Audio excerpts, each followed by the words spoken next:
Yar Muhammed yaram mı var?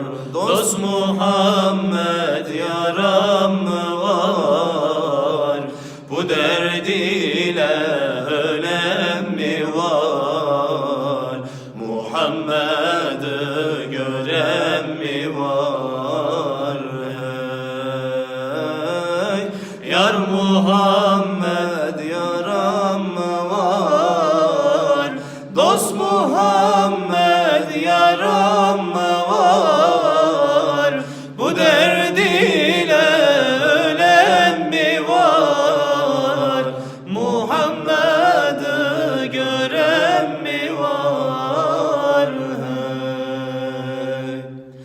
Sabahleyin dergaha vardım, sabahleyin dergaha vardım. Dergahta birini gördüm, bir ses Muhammed işittim. Yar Muhammed yaram mı var? Hey,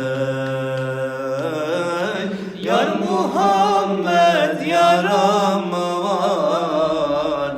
Dost Muhammed yaram mı var? Bu derd ile ölen mi var? Muhammed'i gören mi var? Hey.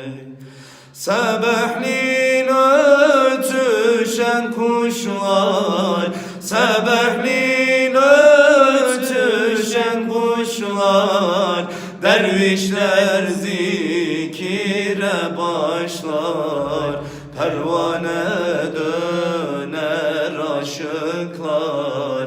Yar Muhammed yaram mı